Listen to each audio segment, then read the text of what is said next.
Guys, এটা আমার পুচকু। একে আমি পরশুদিন রাস্তা থেকে কুড়িয়ে নিয়ে এসেছি। কুকুর ধরে নিচ্ছিল। পরশুদিন আসার পর থেকেই দেখো ও কেমন। একদিন ছেড়েছি তো প্রথম দিন আসতে চায়নি, একটু কান্নাকাটি করেছিল, চিৎকার চেঁচামেচি করেছে।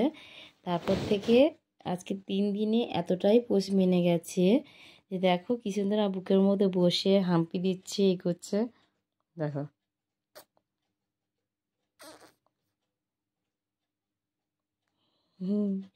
খুব সুন্দর হাম্পি দেয়, চেঁচামেচি করছে একটুখানি। 2 দিন টাইম লাগবে ওকে পোষ মানাতে, কিন্তু ও ঠিক পোষ মেনে যাবে। 3 দিনে পাখি এরকম পোষ মেনে ভাবতে পারিনি। ওটা ডানার প্রবলেম হচ্ছে, তো ডানাটার জন্যে একটা সাইডের ডানা ওকে কোনো কারণে কেউ ভেঙে দিয়েছে, কিছু বুঝতে পারছি না। তো ওই জন্য ভালো করে উঠতে পারছে না, কিন্তু এমনি হাঁটাচলা করছে, এখান থেকে ওখানে যাচ্ছে, এইসব করছে। খুব মিষ্টি, আমার খুব পছন্দ, আমার খুব সুইট। দেখো কেমন দুষ্টুমি করছে, কিন্তু কোনো ব্যাপারই না আমার কাছে এগুলো। দেখো খেলা করছে কেমন।